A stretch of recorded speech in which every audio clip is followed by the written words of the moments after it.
भाजपच्या तोंडी असलेलं अभियान गीत देवा देवा देवा भाऊ, त्यातली एक ओळ आहे, राखेतून घेई भरारी.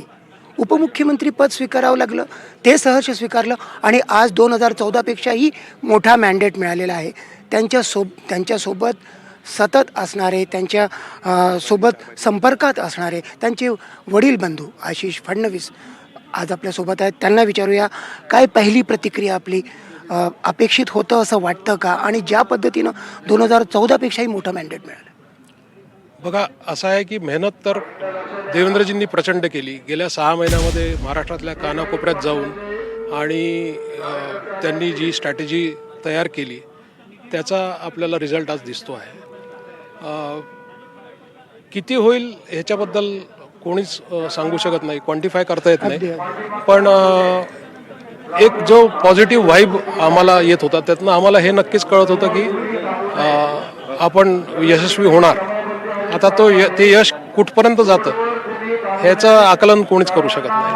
आशिषभाई, देवेंद्रजी फार कमी वेळ त्यांच्या मतदारसंघाला देऊ शकले. अशा वेळेला तुम्ही आणि कार्यकर्त्यांनी तो गड कायम राखला. मला सांगा, शेवटच्या वेळेस काय बोलणं झालं होतं? काय त्यांचे शब्द होते? असं फारसं काही बोलणं झालं नाही, कारण ते प्रचंड बिझी होते. आणि इवन त्यांच्या कॉन्स्टिट्युन्सीमध्ये त्यांनी फक्त 3 रॅलीज केल्या. इवन म्हणजे होम टू होम जाण्याचा पण त्यांना वेळ नव्हता, कारण त्यांना पूर्ण महाराष्ट्रात जायचं होतं. त्यांनी साधारण म्हणजे आपण असं म्हणू की 9 ते 10 तास फक्त ते या कॉन्स्टिट्युन्सीमध्ये होते. आणि तेवढ्याच्या भरोश्यावर त्यांनी फक्त सगळ्या कार्यकर्त्यांना हे सांगितलं होतं की तुम्हीच आता देवेंद्र फडणवीस म्हणून सगळ्यांकडे जायचं. आणि मै भी देवेंद्र म्हणून सगळे कार्यकर्ते प्रत्येक कॉन्स्टिट्युन्सीच्या कानाकोपऱ्यात गेले आणि त्यांनी सगळं काम करून हा विजय खिचून आणला.